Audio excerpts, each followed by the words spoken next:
Week 3 of the college football season has concluded, and it was eventful to say the least. We had a couple of big upsets, a couple of top 25 thrillers, and well, we're back for another week of college football for our picks here on episode 2 of Locks and Longshots. We got the crew back together. Dylan Price, Justin Chevalella, Josh Bartosik. I'm Thomas English. Grant Sheets could not be here tonight, but he will put his picks in at some point. Yeah, shocking, right?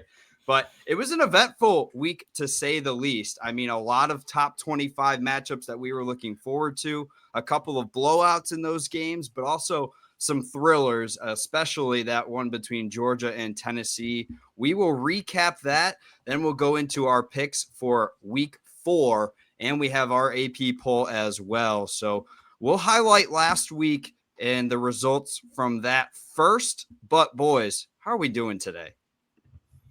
Doing good, man. It's a great day to have a great day. And for me, I mentioned it off air, but I will share. I'm having a libation because unfortunately I had to watch DJ Lagway football last night. So yeah, DJ Lagway.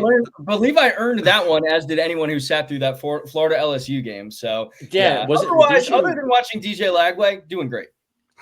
Well, weren't you the one that insisted on clipping that clip? And I don't know what you're talking about. You were the one who said the Gators were going to win the game.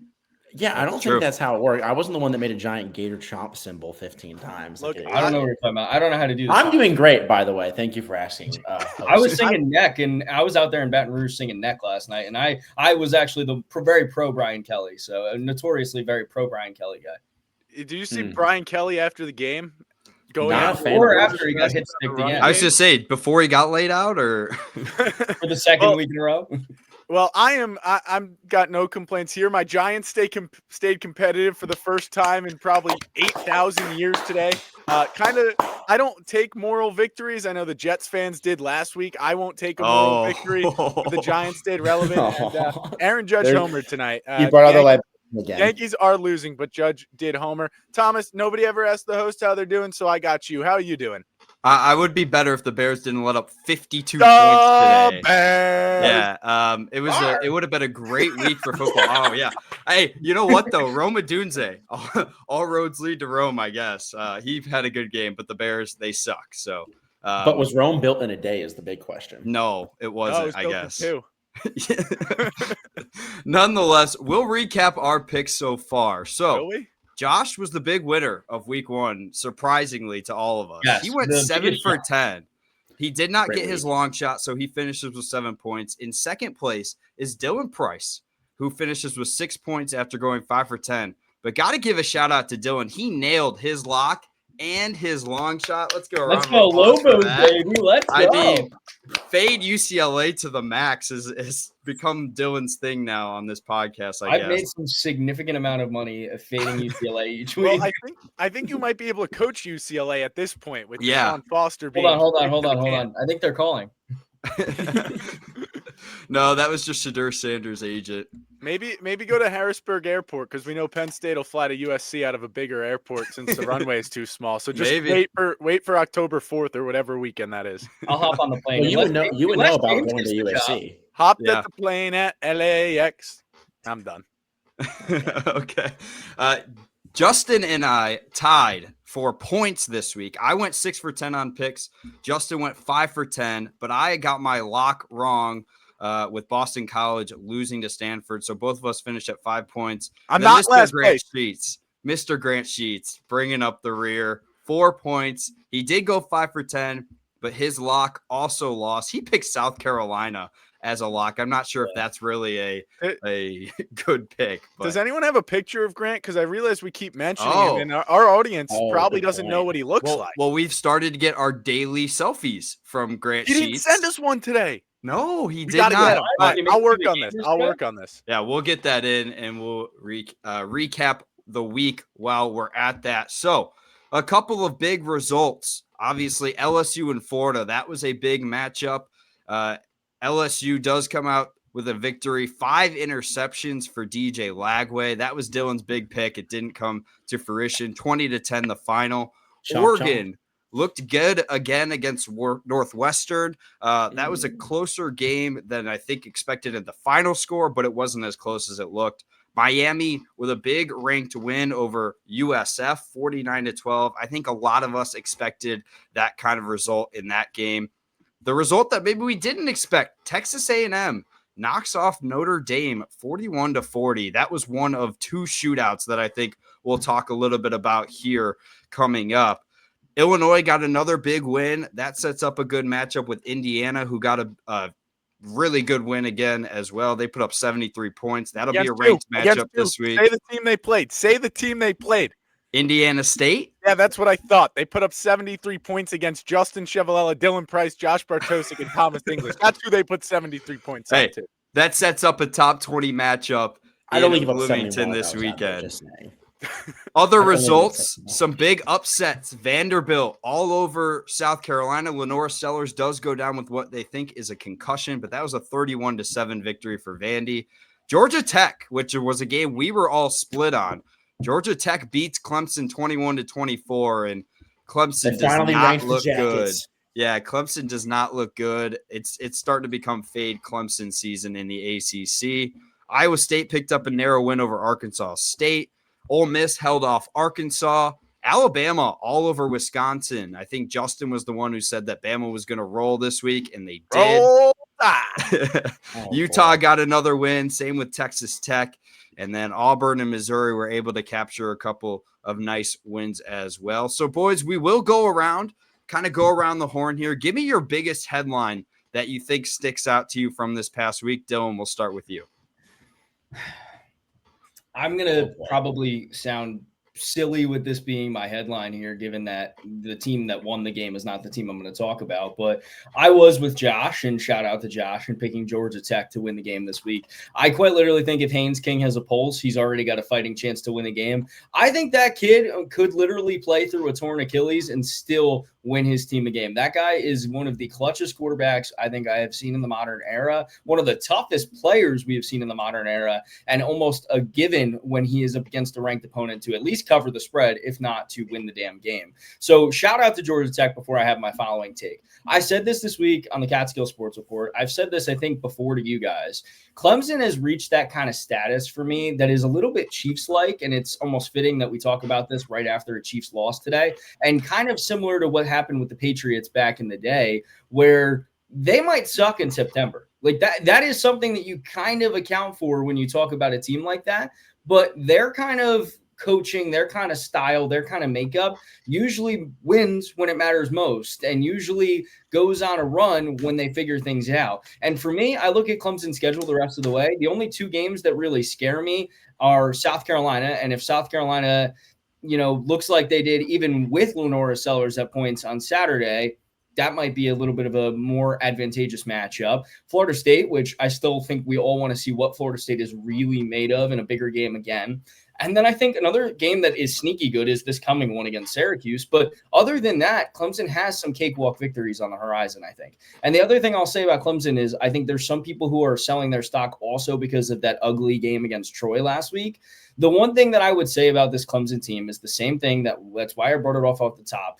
It's very similar to the Patriots. It's very similar to the Chiefs. If there is somebody that I'm going to put stock in to get his ship right, it's Dabo Swinney. He did it a year ago. Again, they had a sluggish start a year ago. They were able to come up and win the ACC. They are a team that if they get into the dance later in this year, I would want to go back to this clip and say they are a team that can make some noise simply because, again, they still have NFL talent on that front four. They still have a lot of talent on the offensive side of the football. And Cade Klubnik is still a talented quarterback. Something's just not clicking right now. I don't know if it is just internal, if there's something with coaching, if it's something with, the guys on the roster haven't fully gelled, whatever it may be, something is not clicking with this team. And if there's anybody that I'm going to bet money on, put my word behind that they're going to figure it out, it's Dabo Swinney. So my headline for the week is, yes, everybody is selling their Clemson stock. And right now is actually when I'd be buying Clemson stock, because this is when Clemson usually starts to figure it out. Now they could get their ass kicked by Syracuse next week and I'd be selling all my stock, but more than likely, I think that's one of their kind of bounce back style wins. And then here we go. Here come the Tigers, and we're going to sneakily look in when we get into, the end of this season. And then here they are hanging around at 2 losses when it matters most, right in the thick of the playoff picture. So my headline for the week is do not sell your Clemson stock just yet. Yeah, I mean, I know a few of us picked Clemson to be atop the ACC and to win maybe 10 games. So Clemson heading down the wrong trajectory. Dylan Price says, stay with them, Not yet. stick with it, and keep your stock. Justin, we will go to you next. I have two, if that's okay. And honestly, I don't care if No. it's okay. I'm going to do it anyway. I'm going to bounce off Dylan's to start with my first take, which is if you're an NFL team that needs a quarterback this year, you're screwed based off of what September has showed us. The top quarterbacks in this year's college football season and this year's upcoming NFL draft, they have not looked the part. Garrett Nussmeier didn't look the part against Florida. Cade Klubnik has not looked the part for Clemson. Drew Aller has not looked the part for Penn State. Fernando Mendoza hasn't looked great. He's been iffy. I mean, that's the story for all of them. Lenora Sellers was iffy and then got hurt. Those are kind of the top 5 quarterbacks people think of at this draft. And I mean, you could probably throw out another quarterback and I'll tell you the exact same thing. This year's, what was supposed to be cream of the crop quarterback class is not living up to that for NFL teams. And I think I don't want to talk about the NFL here on this college football show. What it means is that some of these national championship contenders have looked awful through the first, 3 games of the season. And I know our group chat likes to go off for the Penn State games. They struggled early against Villanova. Obviously, Clemson's now dropped 2 games early. LSU has looked good, but has looked shaky. I mean, it's to the point where Carson Beck and John Mateer are the 2 best quarterbacks, arguably, in college football right now. And I don't think many people saw that coming in. And it's led to what we've seen so far. Oklahoma looks like a team that can compete. Miami, in my opinion, looks like the best team in the country. I didn't put them there in my rankings, but they could have easily been number 1 for me over Ohio State. But Julian Sayin, who's not in this year's class, which is why I haven't mentioned him, has looked, he's looked great. His completion percentage is through the roof. And I forgot him. I forgot Arch Manning. The simple matter of fact is Arch Manning is not the guy that everyone hyped him up to be. And I don't think it's fully on him. I think there might be an underlying cause. Obviously, in our chat, we were talking about his shoulder might be cooked, and it looks that way. And it looks like Steve Sarkisian might have to do something sooner rather than later. So my first take is the national championship contenders we all thought were going to be national championship contenders. They got a lot of work to do over the next 9 games of their season to get there. And obviously, adding to that headlines aren't supposed to be too long, so I guess a subheading, NFL teams are screwed if you need a quarterback next year. My second take, the greats have fallen in college football. It also means with this new day and age of college football, there's no waiting around. Virginia Tech fires Brent Pry. Yeah. UCLA fires Deshaun Foster today. 3 weeks into the season, 2 head coaches at 2 former, I don't want to call them necessarily powerhouses, but prestigious universities, prestigious football programs. They get rid of them. This NIL, this transfer portal era of college football means you can't wait. Because the longer you wait, the more your team's going to fall apart. And I mean, you've seen the performances both those teams have put out so far this season. It made sense. And now the question becomes not when is next, but who is next. And it probably comes next week. And if Florida falls to 1-3, I know the AD came out and said Billy Napier will be our head coach through the year. That could change in a heartbeat because other teams are getting a jump on you. John Gruden seems like the hottest name. Free agent, head coach in college football. Virginia Tech and UCLA, they've got the upper hand right now for them. And I do have to say, I think it's a good thing for college football that we're not waiting around because I think these programs that we've seen fall are some of the best programs, or it's better when college football has these programs winning. I mean, you guys haven't been to Lane Stadium. I'm a little biased there, but I've been there. They showed up this week against Old Dominion. That fan base was there for a 7:00 start against a really bad team coming off of a horrible loss to Vandy, and then they just went out and pooped the bed. And it was another week of that. And Brett Pry's gone, Deshaun Foster's gone. And honestly, in years past, you might be talking about week 5 or 6 before this happens. We're 3 weeks in and they're gone. That is not a great thing for head coaches, but I think it's a better thing for college football as much as you don't want to see, people fired. So for me, my second headline is something along the lines of head coaches beware. Yeah, both programs, I believe, will have their 30-day transfer portal window opened, I believe, this upcoming week. Big. It's big because they haven't played 4 games yet. So these guys can redshirt and go out. And there's another wrinkle. UCLA hasn't started its school year I yet. was just gonna say that. Yeah, UCLA hasn't even started Which classes yet, Is and you've have crazy. yeah, it's Very. the Very. second week of September. What are we doing, UCLA? I understand it's hot still, maybe And there, they don't but even like, start come on. this week. They don't start Watch till the out. 22nd. Watch out for Kyron Drones. If there's a way for him to take a shot to sit out the rest of the season, however he wants to do it, if he doesn't agree with, how things are looking for VTech, I wouldn't be shocked if he finds a way to finagle himself one more year and go somewhere else. And I wouldn't be shocked if he ends up at a lower tier. Like I think of like a Tulane maybe for him, and somehow he becomes one of those guys we're talking about next year at this point in the season of like, oh, wow, they put together a couple really good games at the start of the season. Look who their quarterback is. And he's out of eligibility, and he's already used his red shirt, but they could always find that clause of my head coach was fired week 3. I didn't have a I'm season sure. with him. That's You what know, I'm you saying. know If he's there gonna was use ever a it. time, I know He's I gonna know try.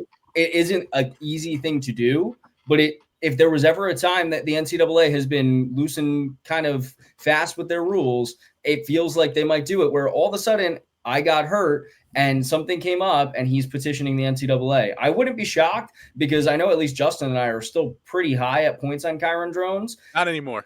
Okay. Coming into the year, I digress, yeah, but I wouldn't be shocked if somehow he finagles the system. That's like my sneaky dark horse take here in this whole thing, that he finds a way to get one more year.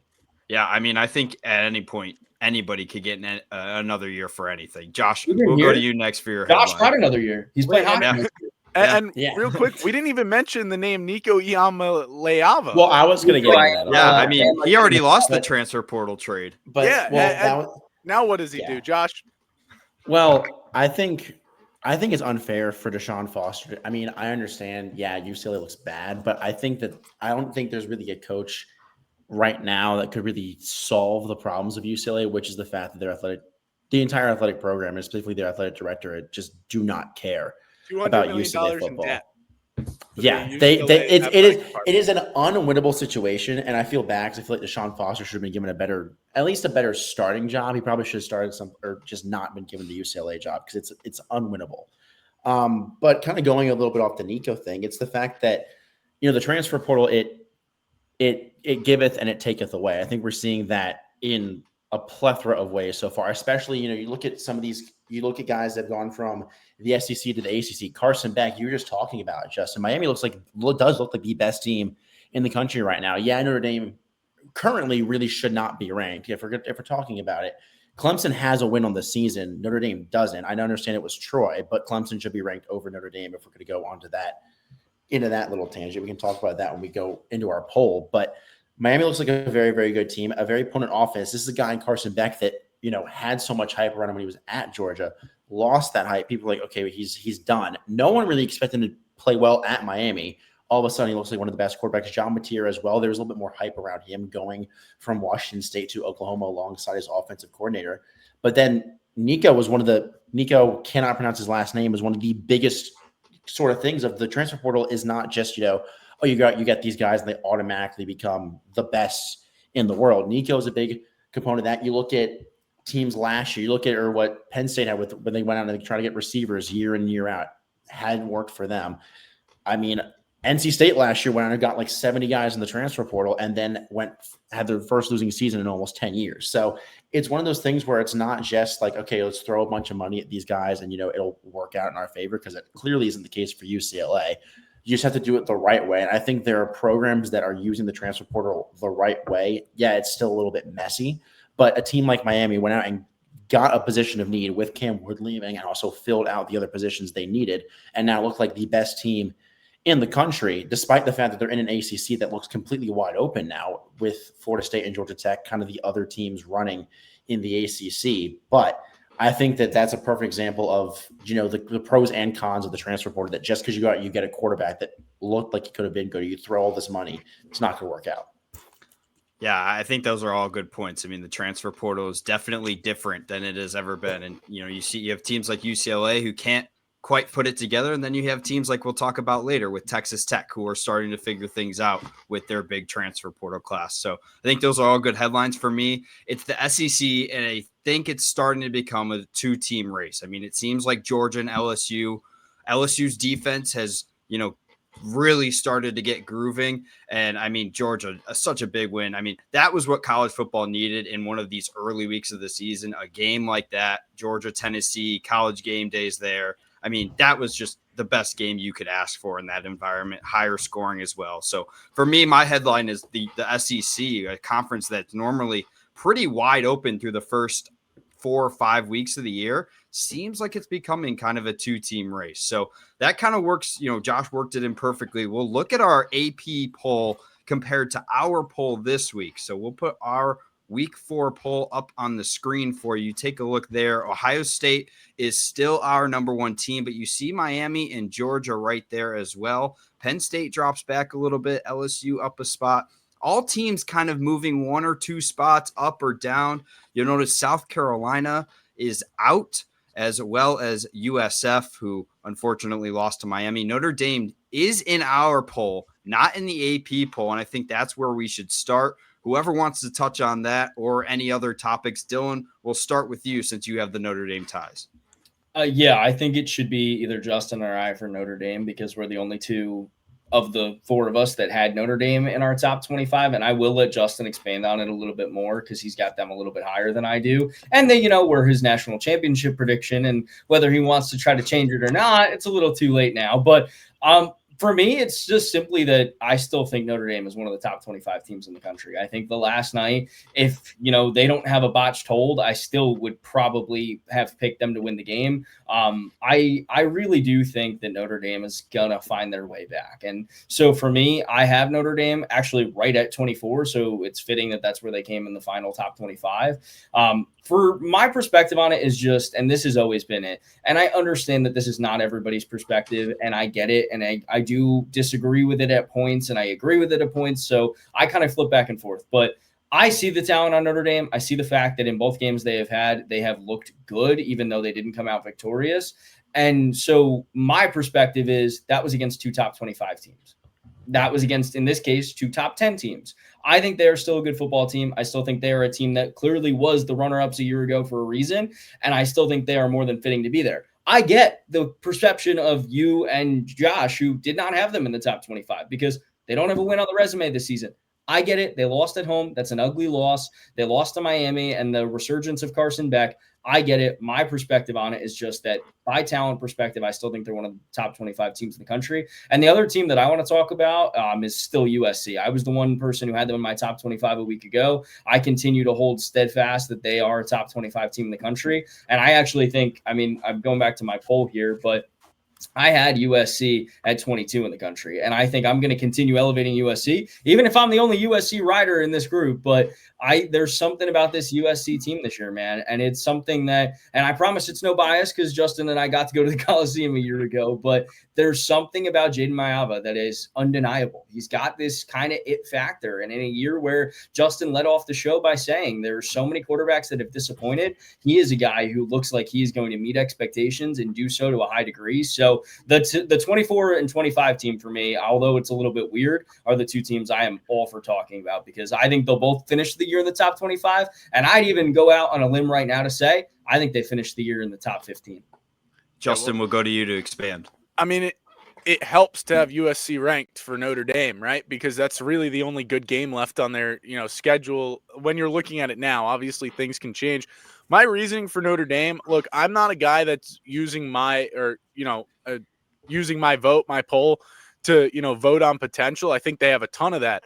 I see that they've lost by 4 points to our number 2 ranked team and our number 10 ranked team. And if it weren't for a mishandling of a snap, and I know that's fundamentals, and you should have the fundamentals down saying you went to the championship last year, but if it wasn't for a mishandling of a snap, we're talking about a game that goes to overtime. And the players on Notre Dame that, would make that impact. I think they're still trying to figure things out with CJ Carr at quarterback. I think their balance was better against Texas A&M. Their offense put up 40 points, right? They need to find defense. They were banged up a bunch yesterday, a lot of cramping, it seemed. But for me, 4 points to 2 top 10 teams, that's all that's separating you. That tells me you're right there. You're a top 10 team if you're losing by a combined 4 points. And for me, I had them at 22 just because they don't have the win. But I see this team as a team that could beat Auburn, Michigan, Mizzou, Georgia Tech, Indiana, Tennessee. I'd go up to say that they could probably beat, not probably, they could beat every team up to number 11. I mean, they've obviously lost to A&M, but I would say some of the top 10 teams Notre Dame would beat too. And I know that's all on potential, but 4 points to 2 top 10 teams, in my opinion, that still keeps you ranked. And I know 0-2 isn't nice, but they'd be 1-2. Not that that's much better, but they'd be 1-2 if their schedule didn't have a weird bye week in week 2, right? So that's my reasoning for Notre Dame. And then just to look at another team, how about Vanderbilt, right? That was a team that nobody knew where to really put them coming off of a year where they upset Alabama. Was it real? Could it carry over? You know, Diego Pavia, could he have another good year? I wasn't one that thought he could.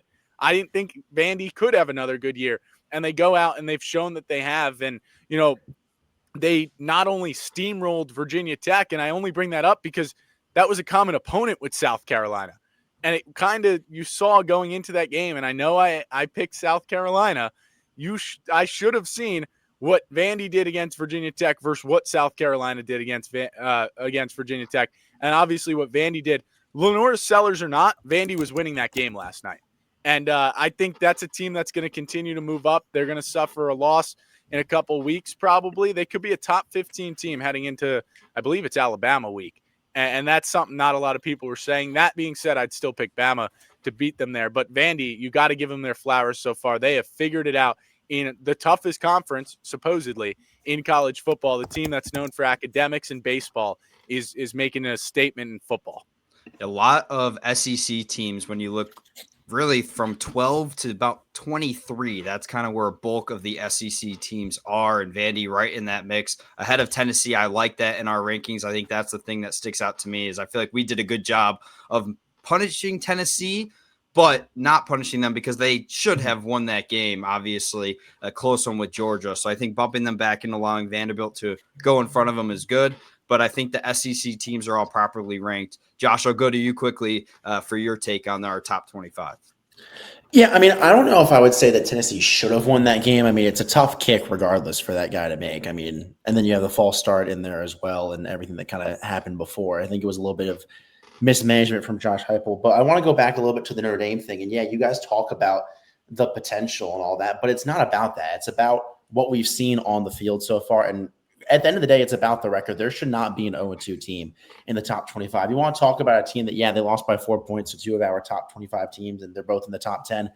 Clemson's lost by combined 10 points to two of our teams in the top 25, and they have a win. And one of their losses came on the road to a Georgia Tech team that I think is still criminally underrated when Haynes King is playing and when Jamal Haynes is going. And we saw that King had a little bit of time off. He took a little bit of time to rest and recover and was mostly healthy. And Georgia Tech just looked like the better team for 75% of that game. But I just think you look at a team like Clemson that at least has a win on their season. And yeah, if Notre Dame had that weird whatever, sure. But I just don't personally see how you have an 0-2 team, regardless of the fact of it's who they're playing.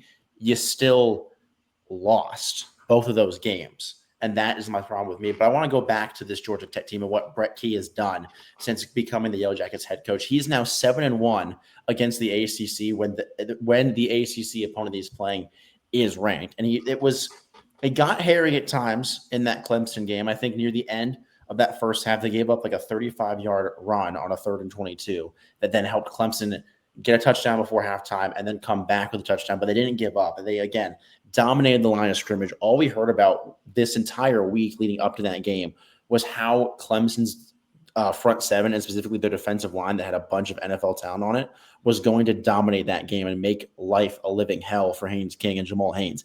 That didn't happen. They ran all over Clemson this entire game. And that is not just due to the fact that they have good talent, and that's what Brett Key's done, but the coaching that Brett Key has had and what they've done on both sides of the ball, switching things up, making Cade Klubnik, like you mentioned earlier, Justin, not look like a guy who was a potential Heisman favorite coming into this season. I think Georgia Tech is a team that I talked about it earlier when we went on Dylan's talk show. I said that Georgia Tech was my sleeper team to win the ACC. I don't even think they're a sleeper anymore. I think they're going to win the ACC with the way they've been playing right now. This is a team with a lot of confidence, a lot of swagger, and it's because Haynes King is healthy and leading this team down the entire rest of the way. One question on that. You think Georgia Tech beats Miami? I That think would they be my could. one question. I think Georgia Tech will be in the ACC championship. I'm not sure they can beat Miami though. It comes down to, do I trust Brett Key or do I trust Mario Cristobal in a big game? Good point. This year, Mario Cristobal has done a fantastic job for Miami. I understand that people are just kind of saying, "Oh, well, USF might be a phantom ranked opponent," but they were. They had beaten 2 ranked teams going into that, and I still think USF probably should at least gotten. I mean, I put them at 25 in my poll. I think they should have still been in because they lost on the road to our number 2 team in the country, but that's just me. But I think, given what we've seen from Brett Key in big games as a whole, not just looking at this year, I would trust him in a big game situation versus Mario Cristobal. But again, Cristobal and Miami have looked very good in those big game situations so far this year. All fair points. I think it's a good point about Georgia Tech. I think it's a fair point on both sides for Notre Dame. And I mean, that's why the AP poll has as many voters as they do. That's why we all are voting on our individual ballots. Definitely going to be an interesting to see how Notre Dame does the rest of the year. USC is going to be right there as well in the top 25. So that is how our top 25 is for week 4. And we'll see how that pans out. And with that, we'll kind of get into our picks here as we get started. Our first game on the docket is a Big 12 matchup. 2-1 for both of these sides. Arizona State at Baylor. It's the first meeting between these two sides since 1990. Both were receiving votes in the AP poll this week. Arizona State got 57. Baylor only got 6, but did get a few votes. So, Dylan, we'll start with you once again. Who is your pick? I will keep this one pretty quick because I think last week one thing we did not do is be quick. And I think this one's pretty simple for me. I said this briefly on the show last week, and I didn't touch on it as much as I have on the Catskill Sports Report. I've been pretty adamant that the best quarterback in college football plays for the Baylor Bears. I think Dave Aranda has found himself a gem in Sawyer Robertson. This kid is legit. And right now, outside of John Mateer, I have him in the top 2 quarterbacks in the country. I really love Sawyer Robertson. I think the fact that they can go blow for blow with an SMU and look really sharp while doing it, I think this is a team that is destined for a pretty big year. And I think that, yes, they have the blemish on the resume from week 1. I don't think that's going to hold them back much longer. I think Baylor's going to go on a hell of a run here. And unfortunately for Arizona State, a team that I'm high on, I think all 4 of us are still high on and like Kenny Dillingham.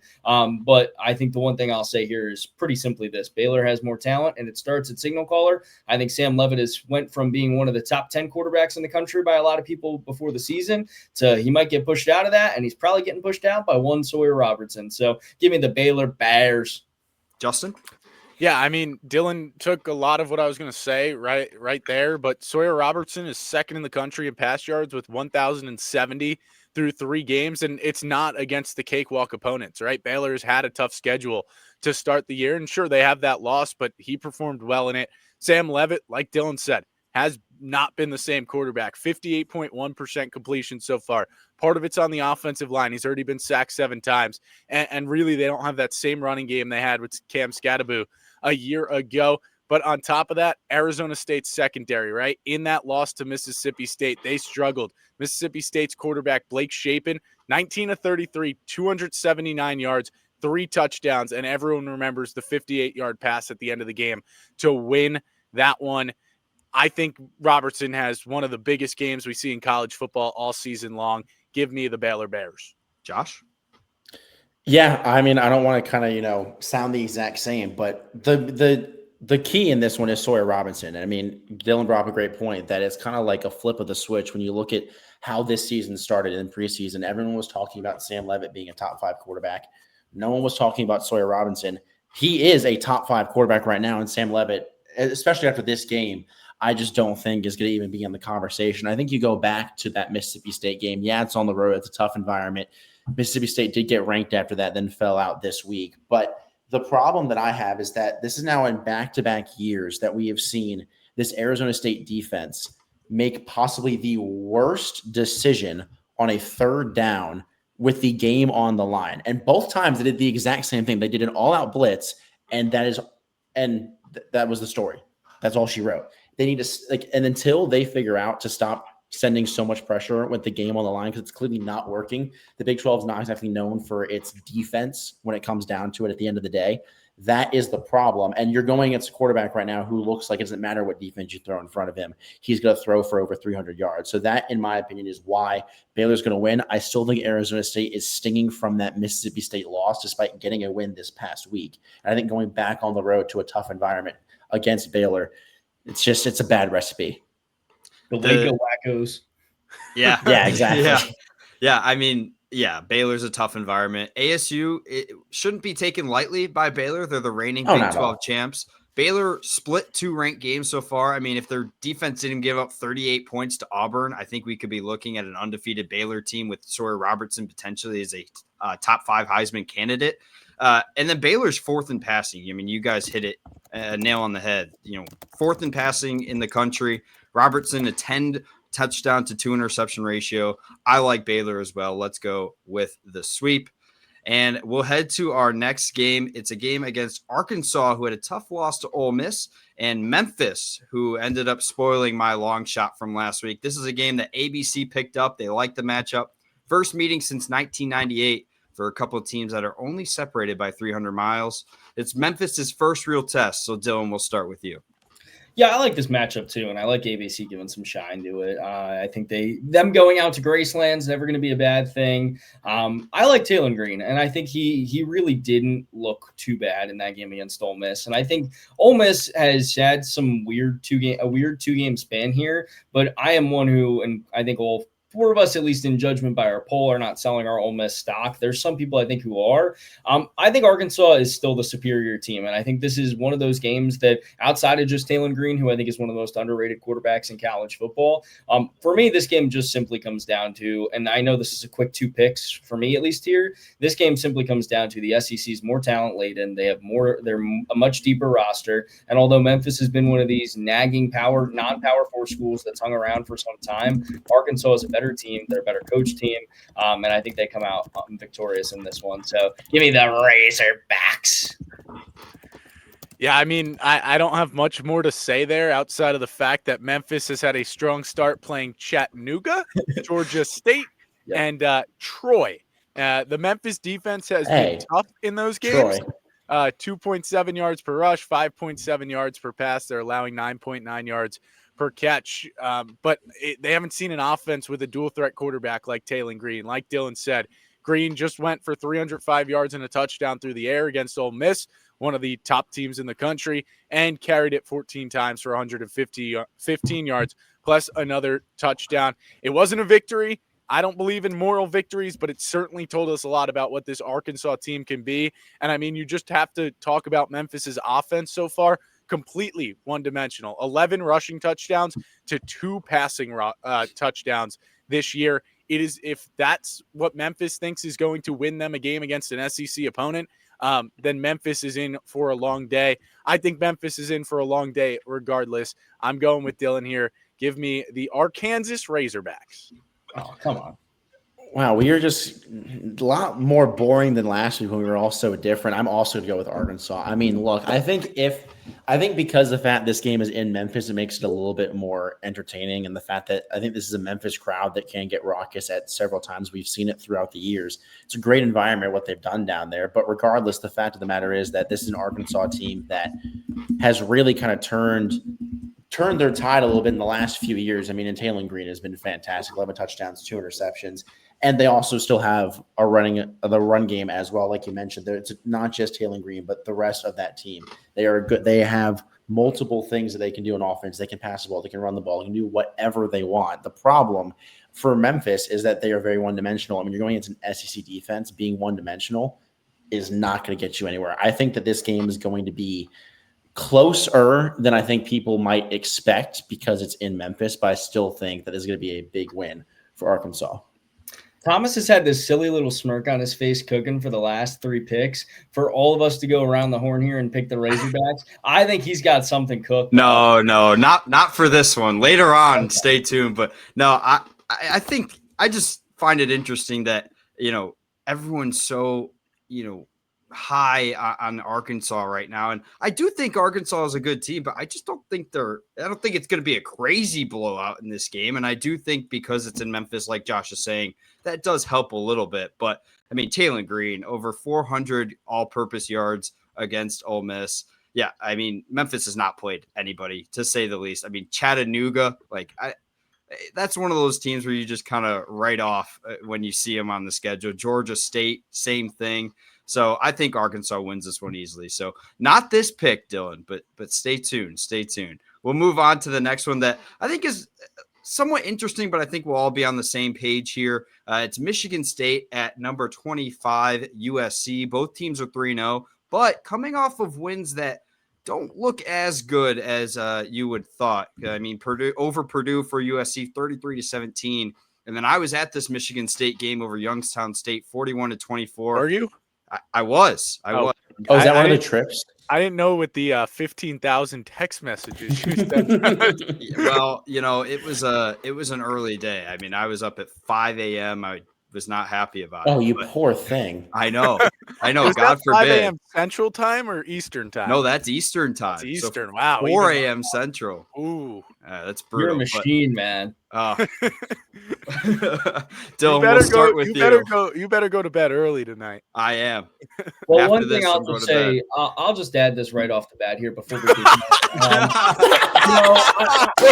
I really had a hard time deciding what I was doing in this game because anybody who can confidently pull off that shirt, man, look at you, man. Lordy. First off, shout out Mike English for sending me that. Talk about making my Saturday morning. Second off, give me the Trojans. I mean, I just gave them a ringing endorsement not too long ago, but I was looking for my chance. I think that was beer number 4 too. I was looking. Thomas, how do you look so happy and so sad at the exact same time in this photo? Because I'm wearing green, Josh.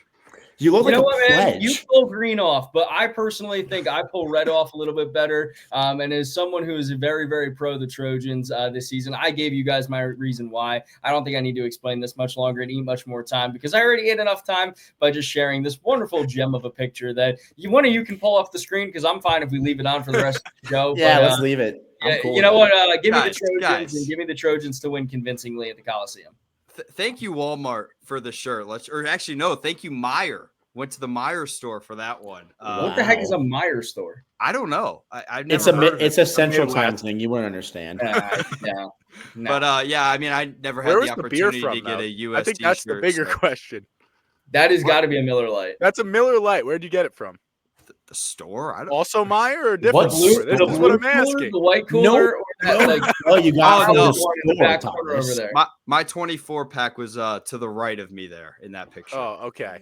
What type of can't food believe did you enjoy? What was the tailgate spread? Dude, Tailgate donuts. spread is the entire donuts? time donuts. Shocker. Like I think I had a dozen donuts. Oh, light day for you then. No, there. Oh, Josh, you're one to talk, my friend. Yeah, but I don't have a photo like this going right. around on the I will internet. pull that. Oh, I can't get rid of it. There we go. There we go. So I think Dylan's riding with USC. At this point, I don't even know. I'm confidently going with the Trojans. Give me my Ava. Listen, well, MSU does look pretty good, but not that good. we'll let Justin pick, and we'll skip Josh since we're on our third pick, and he just yaps a lot. Unfortunately, I don't have anything as funny as Dylan brought. I just brought the stats on my little notepad here. But I'm the one that talks too much. Aiden Childs has been fun to watch. Little dual threat for Michigan State. I think they're starting to find an upward trajectory in that program, but not defensively. They allowed 40 to Boston College. They allowed Youngstown State to score 24. Josh, where's Youngstown State located? Couldn't tell you. I'm pretty sure it's Youngstown, Ohio. If not, I'm wrong, but I'm pretty sure it is Ohio. USC, Jaden Mayava, 5th in the country with 989 pass yards. USC is averaging the most amount of yards in the country with 604 per game. And on the defensive side, they've backed it up. 14 sacks, leads the nation. I'm picking USC as well. And I think this game is a little closer than it might look on paper. But USC moves to 4-0, and they move to number probably 21 in the country. I agree. I think USC moves to 4-0. I mean, the defense forces turnovers, like you said, 6 interceptions. 2 of them were house calls, pick 6. 3 forced fumbles. Michigan State has no Big run game. six. What's that? A thick six, baby. Oh, yeah. That was a big big six, one. Yeah. You also I called mean- it a house call, and this is so stupid, but a house call probably came when there were still home phones. How many of you still have a home phone in your house? Not anymore. I Like a don't. landline I phone. It's don't. all This cell house phones not now. happening. I'm This- dating this- myself. I'm 22, but I remember a home phone. Well, yeah. Regardless. Look at him. Look at him. Oh, my God. Not sure where that Dylan came came from. prepared for the day. Oh, my goodness. What's Michigan State has no run game, and Aiden Childs can be prone to struggle. So I'm going to pick USC in this game, and we will move on to our next picks here. Trojans, I guess. Thanks for letting me talk. Oh, Josh, you're here?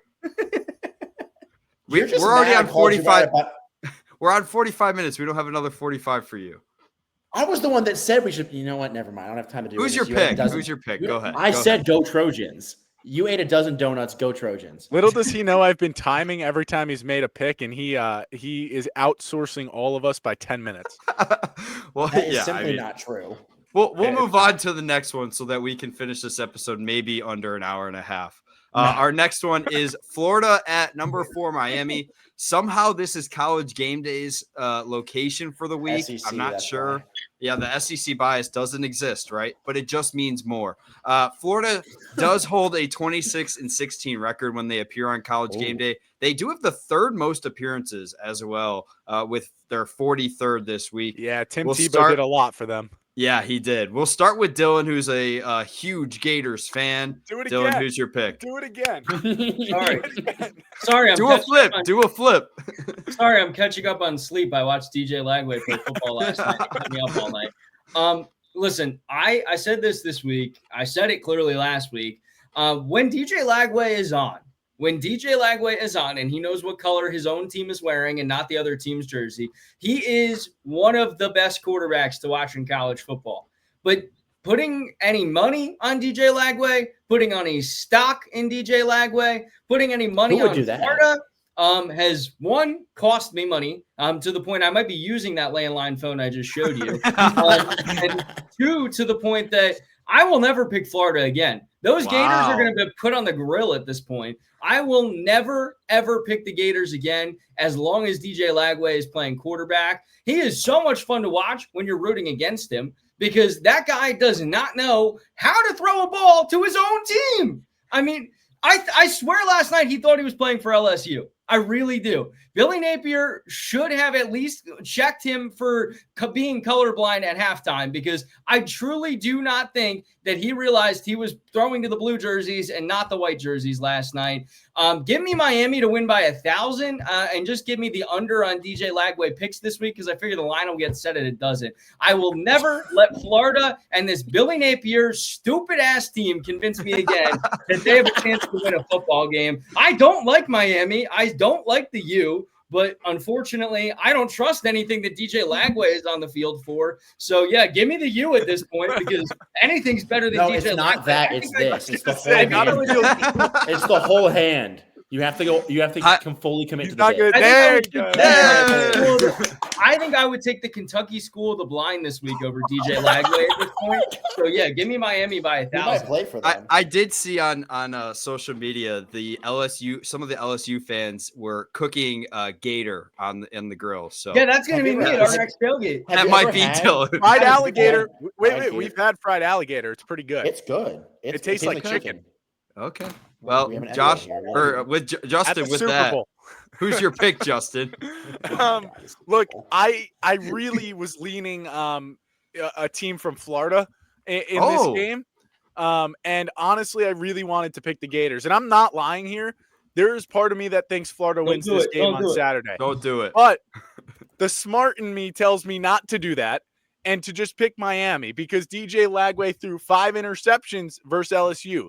The thing that wants me to keep, kind of some, something towards Florida, DJ Lagway threw 5 interceptions and they lost only by 10 points. That Florida defense has looked pretty decent, right? In my opinion, I think that's what's going to carry them to victories at some point this season. I think they need to get the running game going because Jaden Ball has had that potential. He's had that quick instinct at times. They're not using him enough. They're relying too much on Lagway, and clearly, that's gotten in the way of them winning. You go to the Miami side, Beck, Malachi Toney, Mark Fletcher ran for 120 and 2 touchdowns. I mean, in ranked matchups, 2 interceptions are usually a problem, are killer. Carson Beck threw 2, and they rolled over USF by 37, if my math skills do me well. That isn't just a good team. That is a championship caliber team. Give me Miami, and give me Miami by a boatload. Josh, we'll go to you. That was really aggressive. Yeah, I mean, look, it's very simple. I think I don't even think if Florida hadn't lost last week, or if they hadn't lost to USF, I don't think that this would have been even a close game at all. I mean, Carson, you talk about the defense of the Florida Gators. The problem is that the offense of the Hurricanes looks that good, and it's because Carson Beck looks like the potential that we thought he was going to have when he first got to Georgia, and that this offense looks fantastic. The defense has also been great, kind of back to the Miami Hurricanes of old. So I think Miami wins this one easily. This game is not going to be close, should not be College game day. It is so dumb, and this game really will be over by 5 minutes into the first quarter. Yeah, I'm going to be honest. My only point with this one is College game day, be better. I mean, 3 ranked matchups, and you chose none of them. So Florida, I think, will compete a little bit more, but I do think Miami will dominate the trenches in this game and will come out on top. I mean, DJ Lagway threw 5 interceptions. You're just never going to win a game with that. So give me Miami as well. Next, we will go to the SEC, South Carolina, who could be without a couple of key players, at number 23, Missouri, who is 3-0 with a pretty good quarterback. Dylan, we'll start with you. This is a tough game. Like, it really will come down to, I think we kind of got, luckily it didn't come back to burn us, but we kind of got taken advantage of last week by being on the Sunday slot with not knowing the status of Austin Simmons with Ole Miss, because that could have gotten ugly and that could have burned us. And I think anybody who takes South Carolina here you need to preface that Lenora Sellers, we don't know the status of right now, because we are recording this on a Sunday night. I love Lenora Sellers. I really do love South Carolina, and I hate to see them drop the 2 losses, because I do think they're a team that can really make some noise deep into this season. But something about this Missouri team is special, man. And I do think it starts with their quarterback. And I have been a Bo Pribula truther for some time. I think there is a contingent of the Penn State fan base that, albeit I do see where they're coming from right now, I think are going to be insufferable for the next couple of weeks, particularly if they ultimately, if the Tigers take down the Cox, they are going to be incredibly hard to listen to for the next couple of weeks, because Bo Pribula has looked fantastic. But I also want to put 2 things into this. Eli Drinkwitz is his head coach, and Drinkwitz is an incredibly smart coach and knows how to put his quarterback in the best situation. I think if Sam Horn were the quarterback, I think if Matt Zollers was the quarterback, they would also be having success. But Bo Pribula's dynamic ability with his legs, his arm has looked all the part of what everybody wanted it to be at Penn State. He has looked outstanding. He has looked like there is a small contingent right now, I think, of people, and it's going to get bigger if they beat South Carolina, that are starting to buy some stock in the Bo Pribula Heisman hype. I don't think that's at all something that we should be talking about just yet, but I think there's probably some Missouri Tigers fans who are loony bins and have already put some money on it. But between him, Ahmad Hardy, between the environment that I think Mizzou's going to boast this weekend, I've got Mizzou winning this game with or without Lenora Sellers. So I want to preface that, with or without Lenora Sellers, I still think Mizzou wins this football game. I think this is a coming out performance for the Tigers, even though they already took down Kansas. This is a SEC win, a win over a South Carolina team that I think will finish the year top 25 and maybe even push for a CFP playoff appearance. And I think this is going to be a hell of a performance from Bo Pribula to punctuate it. So give me Pribula, give me Ahmad Hardy, and give me the Missouri Tigers to take down South Carolina. Justin? I have loved what I've seen from a Mizzou team that has put up 51.6 points per game through their first 3 games. I also liked what they did against Kansas, because I thought Kansas was a real opponent. Central Arkansas and Louisiana Lafayette, as much as I rebuilt Louisiana and won them a couple national championships on College Football 25, those are not opponents that I put up to the level of play that Bo Pribula is going to face here in his first real SEC game against South Carolina. Bo has been great. He's limited turnovers while being a dual threat. something, you saw at times at Penn State. He would come in and he'd throw an interception that ruins a drive. I think most notably was against Kent State of all teams, throwing a screen pass that got picked off. I think, what I look at with South Carolina's defense is, as much as Vanderbilt won by quite some, big margin, Diego Pavia was limited in that game. 177 pass yards, 24 rush yards. SC only got home once. They only sacked him and brought him down to the ground once. But they really was the running game of Vanderbilt that made a difference last night. That being said, Ahmad Hardy has been exceptional. He was great against Louisiana Lafayette. This is the first game, I think, for Mizzou that we don't see Bo being Bo, where we see him having to hand off more. And I don't know why. I don't like that.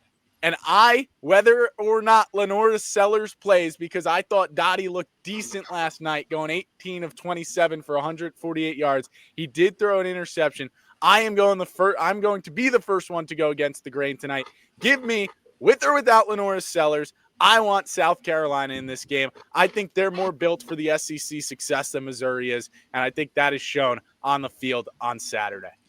That is an interesting pick, to say the latest. I mean, Sellers dealing with the concussion, but one thing about the defense I want to mention too is Dylan Stewart could be missing for the first half. He was ejected in that Vanderbilt game and is expected to receive a first half suspension from the NCAA. So an important note for the South Carolina defense. But Justin is riding with the Gamecocks. Josh, we'll go to you.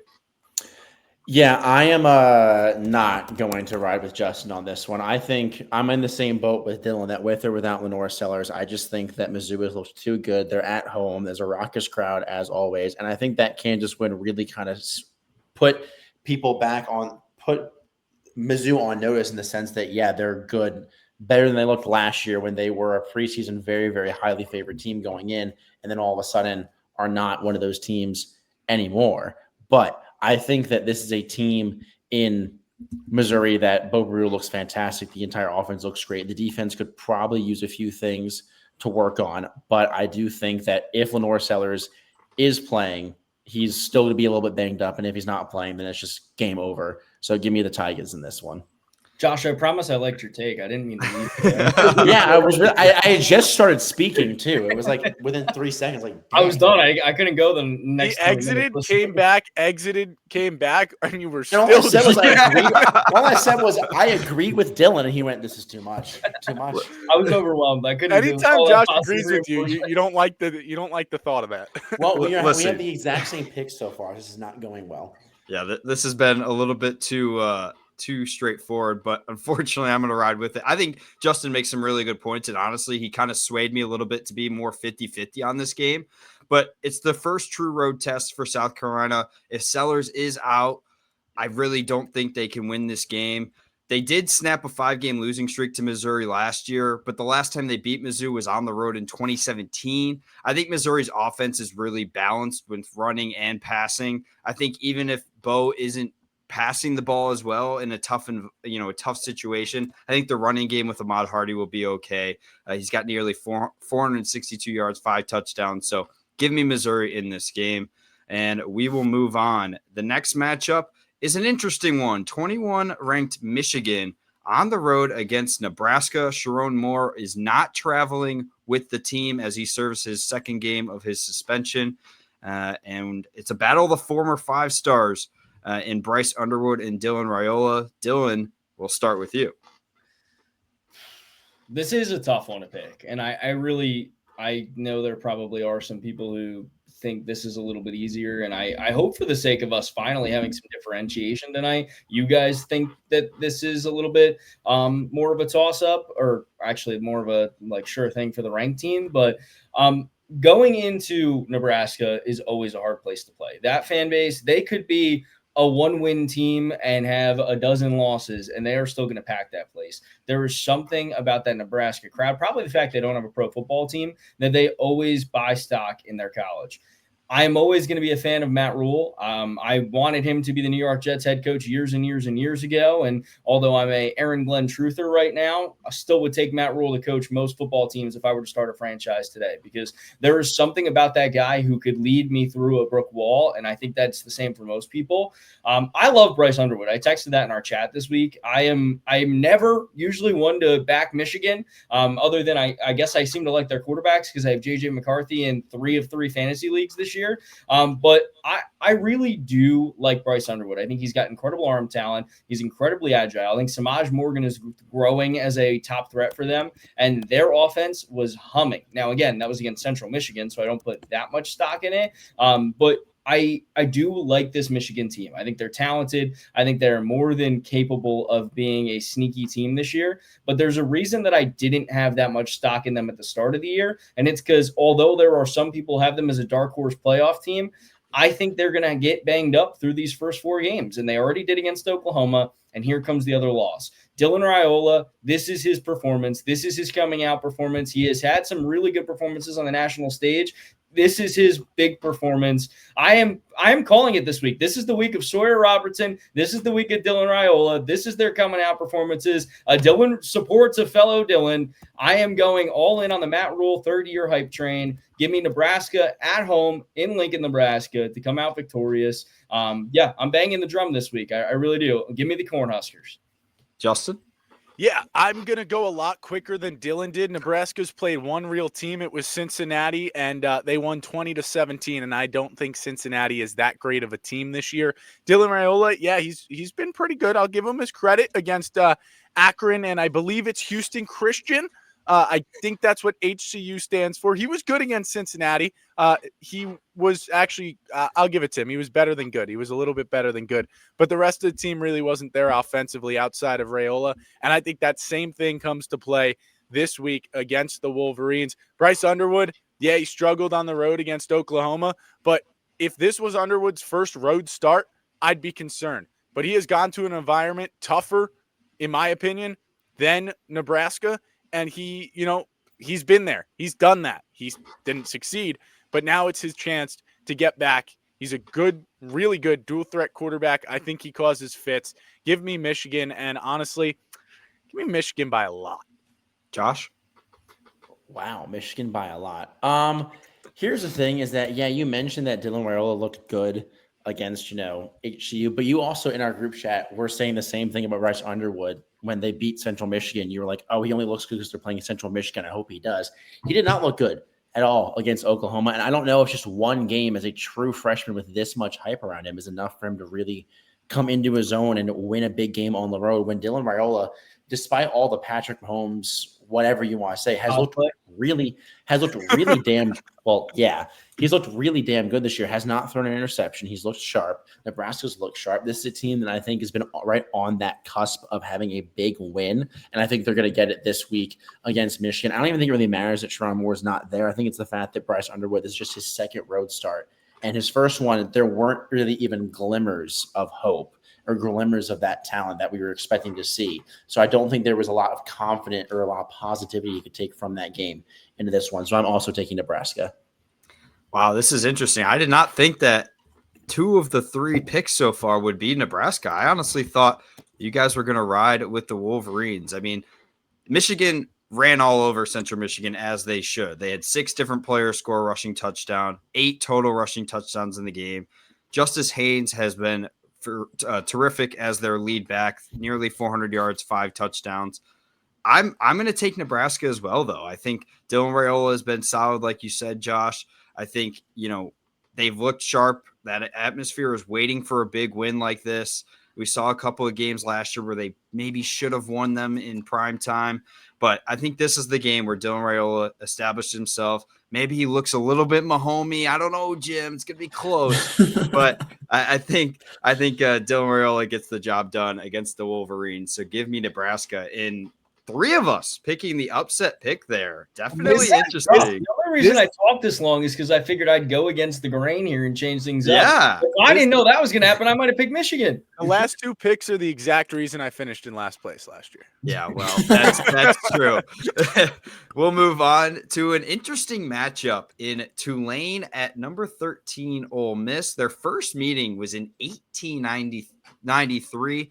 It's the team that Ole Miss has played the most that's not in the SEC, which I find interesting because I always feel like I do see these teams matched up. Yeah. But Dylan, we'll start with you again. Tulane, Ole Miss, who do you like? This is a really tough game because Ole Miss has been through the freaking ringer the last 2 weeks. They have had to stave off Kentucky. They've had to stave off Arkansas.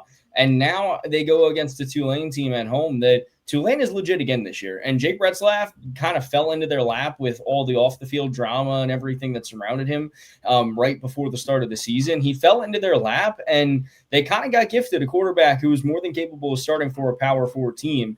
And now they're at a point where I think they have a hell of a head coach. They have clearly invested in this program. They have a ton of talent. I know it just from watching it, but also from playing with them in college football at 25. But also, this is a team that they are kind of catching Ole Miss at the right time. That I think Ole Miss has exhausted all resources. They're banged up. They've got to be exhausted at this point. That 2 weeks in a row, they've had their guard up and still almost got caught lacking. I like Ole Miss. I like Lane Kiffin. I like Austin Simmons. I said that last week, even though I want to root for him to fail because he's so damn good at everything. But this is the week that, with or without Austin Simmons, I think Tulane catches Ole Miss off guard. I think if we had gone, some of us had gone against the grain earlier in these picks, I might have picked the Rebels. But just for the sake of this is a competition at the end of the day, and I also do really like Tulane, and I like the team that they've built. I think this is Tulane's win, and I think Tulane is at least going to be in my top 25 if they come up victorious next week. So, yeah, give me the green wave, baby. Justin? Yeah, I won't be too much of a rebel here or rebellious, however you want to say it, with my pick. They had to go to a backup quarterback last game, and part of me, if I get this wrong, Trinidad Chambliss, I think is the way to say it.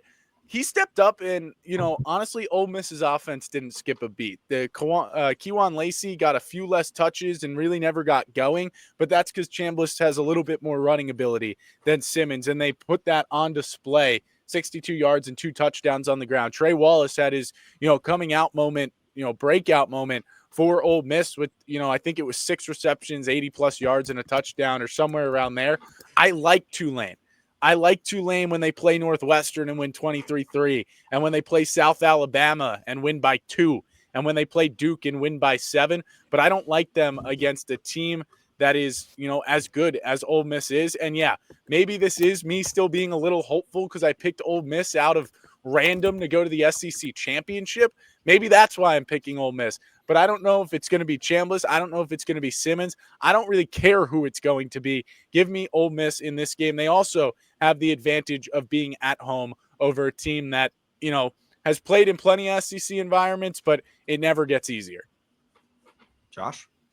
Yeah, I'm gonna go with Chevy on this one, or Justin, whoever he wants to be called this week. You guys can call me whatever. We're his friends. Sorry. Whatever, just don't call him after like 1 a.m., I guess. Yeah. Oh, yeah, true. You guys can call me Justin or Chevy. I'd prefer nothing else. Mr. Chevalella works too. Okay, no. Anyways, I think Mr. Barkosic.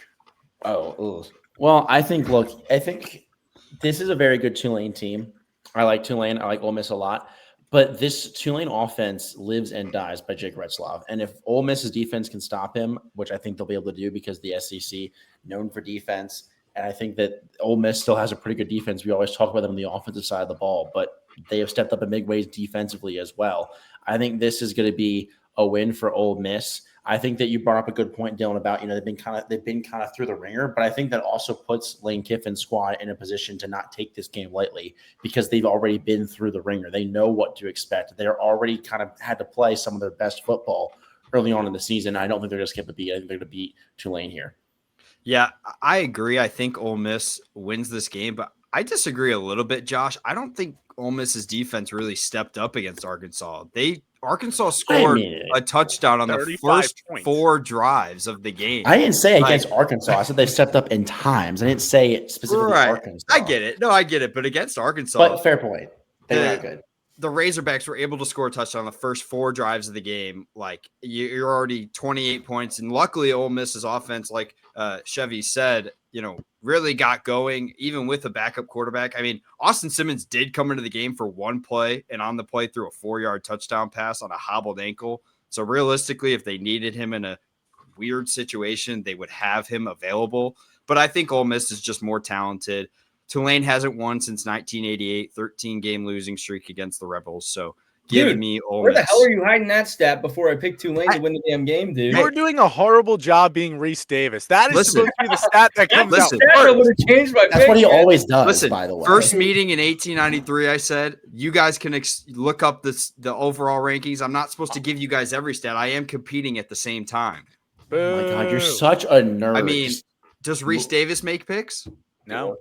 There you go. I'm making the picks, though. That's what I'm hearing. Thomas is no longer making picks. No. Oh, then we'll be an hour and 15 really knocked out versus 2 your hours. fierce competition for second to last place. Yeah, really. Jeez.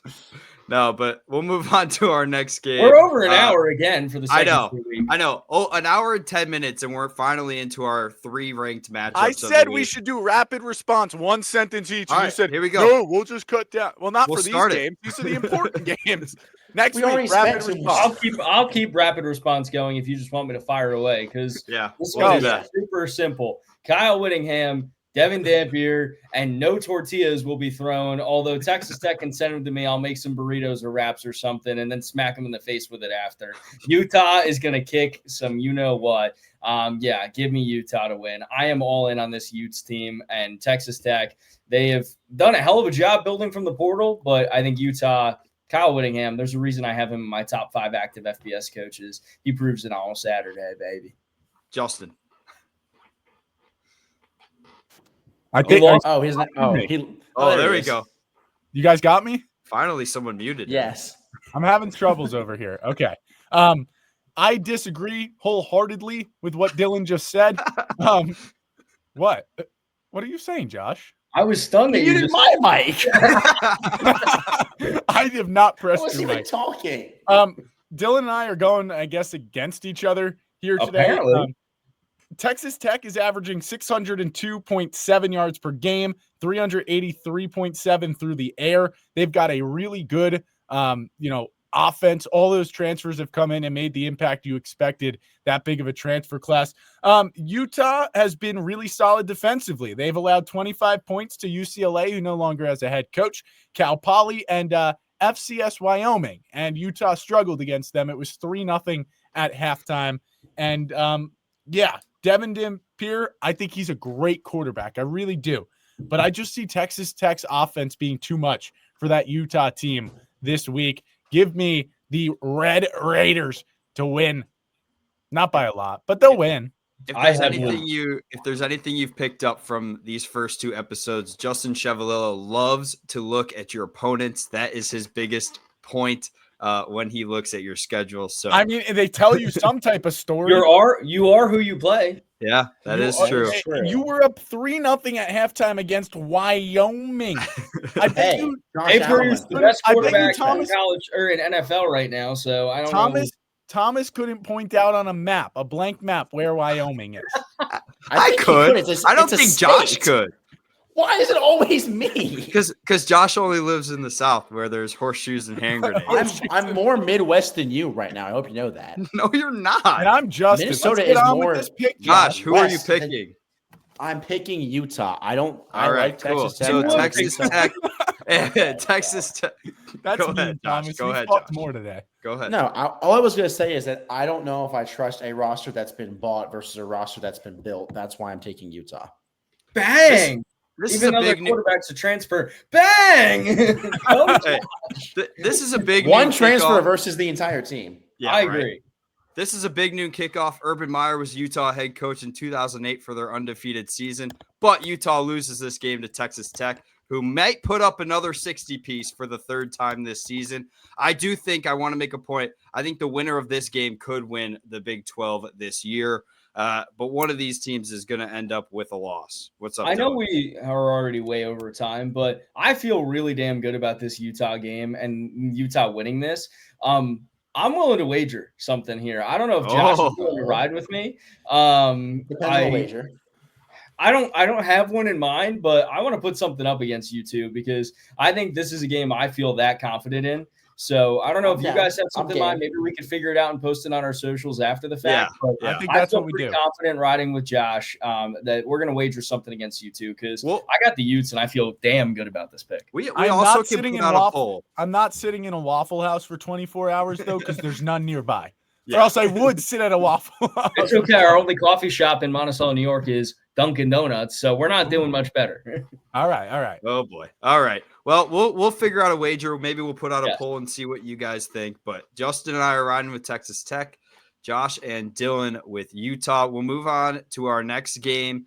A return of a familiar face in Oklahoma. Number 22 Auburn against number 11 Oklahoma. The return of quarterback Jackson Arnold, who spent 2 years at OU. He started 10 games for them. Dylan, who do you like in this matchup? I want to actually keep this one quick. Oklahoma's a top 5 team in the country to me at this point, even though I didn't have them there in my poll. John Mateer's that damn good. Ben Arbuckle is a wizard who's going to have a head coaching job after this year. And I truly do buy so much stock in the Boomer Sooner squad at this point. And Brett Venables has that defense riding through a brick goddamn wall. Give me the Oklahoma Sooners. Boomer Sooner to take down Auburn. Dylan, wait, after you're done drinking, can you say Boomer again? Boomer! Sooner. It's not even going to be close. Oklahoma's been tested. They came out on top of that test. I agree. I think they are a top 10, top 5 team in this country. John Mateer and Ben Arbuckle together have been phenomenal. Jackson Arnold struggled in the last game, which I believe was against South Alabama. I'm not saying anything about South Alabama as an opponent. I am saying he struggled in his last game. I'm not talking about who they played, but they played Baylor, Ball State, and South Alabama, if you were wondering. I wasn't, but thank you. Jeremiah Cobb's been good at the running back game, but, I mean, you saw what Oklahoma's defense did. They shut down Underwood. They shut down the running back room for Michigan, and that's a team that's a lot better than Auburn. So give me Boomer Sooner. There we go. All right. Back on the same page. They're riding with Oklahoma. I am as well. Josh, I think we're going to go to you last here because you have a little bit more skin in this game. Oklahoma has won all 3 meetings against Auburn. John Mateer, despite having an interception in all 3 games so far this year, has looked good. So give me John Mateer and the Oklahoma Sooners. And Josh, I think we know who you're going to pick, but go ahead. Yeah, I'm not picking. Hold on. What? I'm not picking, dude. This just feels wrong. This joke is 4 years old, man. Let's give it a rest, boys. We'll Good go until Lord. the day that I die. Yeah. Or the day that Auburn wins a national championship, which is not happening this year. I'm out of water. I can't anymore. I don't. And my libation. Auburn is not winning this football game. Give me the Sooners. Give me Boomer. Sooner. There we go. All of us riding with Oklahoma in this ranked matchup. That brings us finally to our last pick here on the show. A Big Ten matchup. Number 9 Illinois against number 19 Indiana. No college game day here today. This is just the second time ever. Maybe not that surprising that these two have played as ranked opponents. The first was in 1950 when Illinois was ranked 12 and Indiana was 19 as they are in this one. It's the highest ranking for Illinois since December of 2001 as well. So this program on the rise. Dylan, who do you like?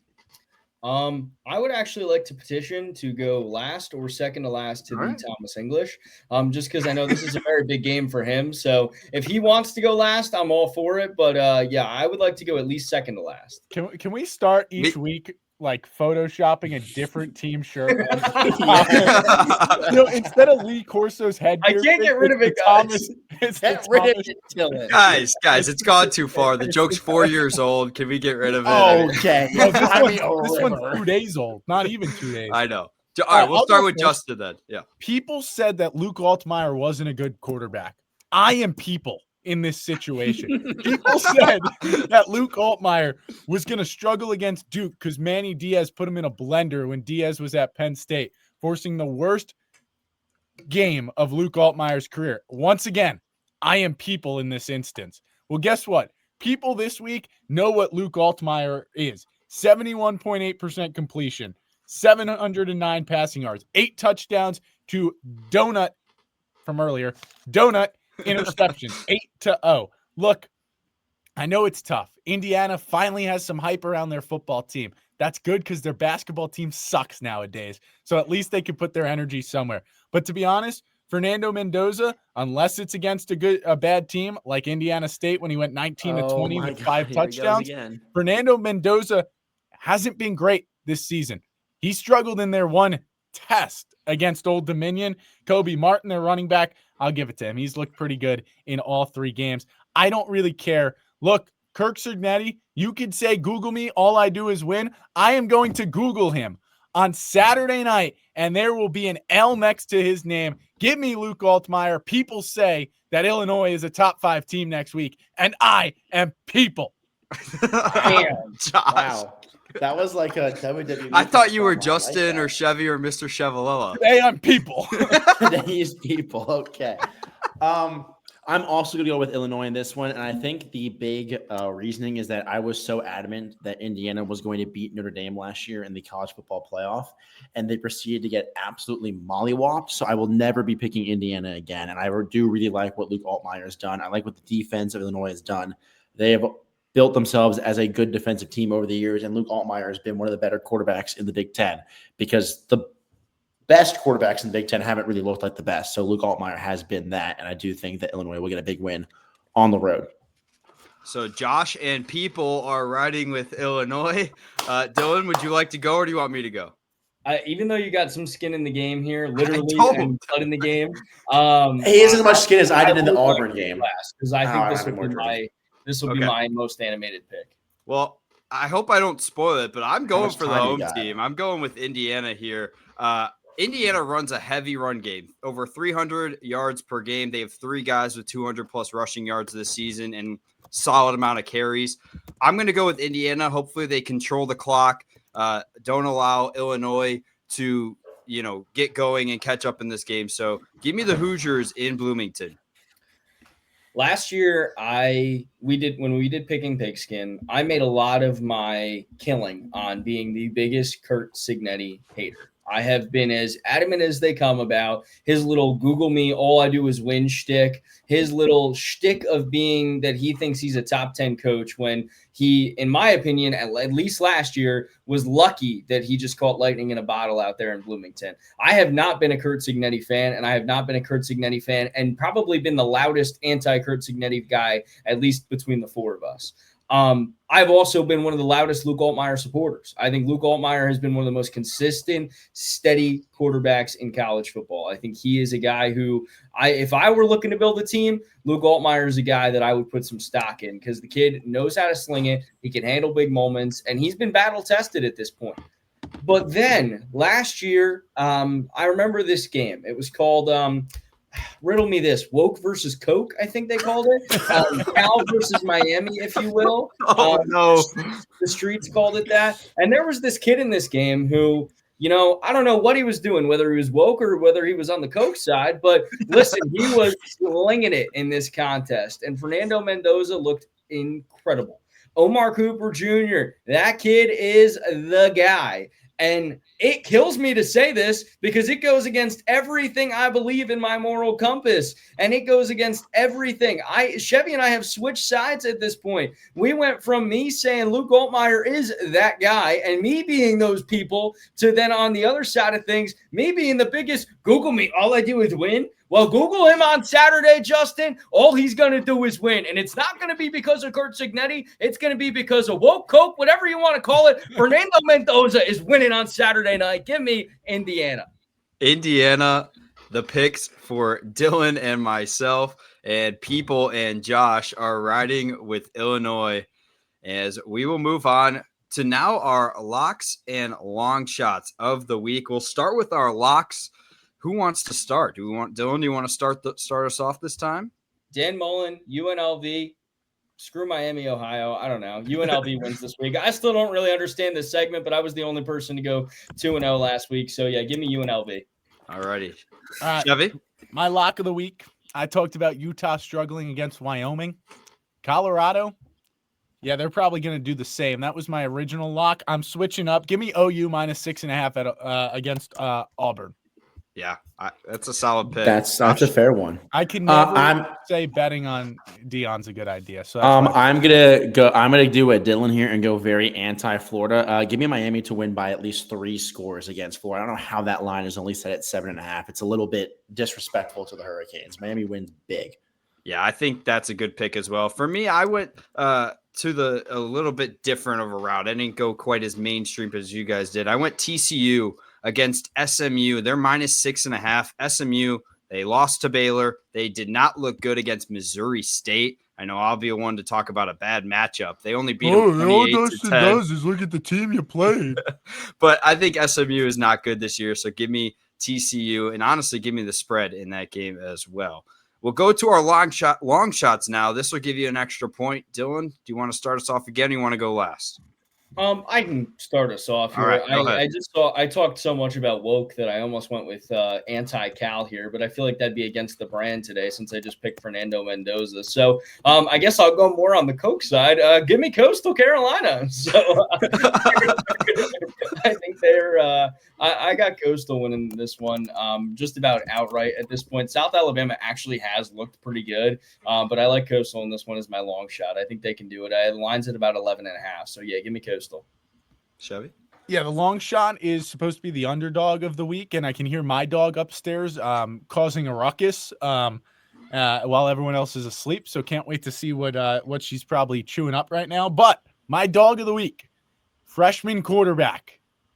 He was said by some on this podcast. Just kidding. No one's talked about him yet. It's not Bryce Underwood. I think that's where I led you guys on. It is a Big Ten quarterback. It's Malik Washington Jr. God. Maryland plus 7.5 at Wisconsin. Wisconsin has looked atrocious for 2 years running now. Tough environment. They'll jump. That's great. Malik Washington's probably going to jump into the end zone a few times. Give me Maryland as my long shot of the week. And yeah, that's right, Josh. Find a new one. Thomas, go ahead. I'll be honest. I had Maryland as my backup pick as well in case somebody took my other one, but I really like that pick, Chevy. I think Wisconsin, they may jump, but get it right. Maryland's going to kick their feet out from under them. But my long shot pick of the week, Chapel Bill, man. I mean, 2 wins in a row. Their run game is starting to get going. It's a bad UCF team who barely beat Jacksonville State. I know, again, we're talking about bad matchups. They only won that with a late interception that set them up in plus territory to get a win. Give me UNC plus 6.5 against UCF on the road in that one. Chapel Bill gets his 3rd win in a row. And Josh, we'll go back to you. Oh, we're going really off the board here, boys. I had to really struggle. All right. This happened last week, though, with me with UAB, and I was the only one who really all right. I went 2-0. The Delaware Blue Hens just got their first ever win against an FBS opponent in UConn. They are -4.5. Who are they even playing? FIU. Playing FIU. Give me Delaware. I got nothing else. Oh, Lordy. That is a great way to end the show. Week 4 is From going Auburn to to Delaware, gentlemen. Yeah, right? Yeah. Week 4. Yeah. Go find the Olive Gardens. It's so fitting. And, I hope none of the viewers understand that joke, because if you do, it's the wrong person listening. Wrong audience, maybe. Maybe you're right for some. But that is how we'll end episode number 2. Nearly an hour and a half again. We'll try to shorten these up as things go. We'll do rapid fire. So much fun. What a better way to end there's no better way to end the weekend than this. We'll keep it an hour and a half until ESPN gives us our own table and a studio to make these picks. Yeah. But for now, we will leave you with that, and we will see you after week 4 with all of our updates, a new top 25, and it'll set us up for a great next episode when we are back here on Locks and Long Shots.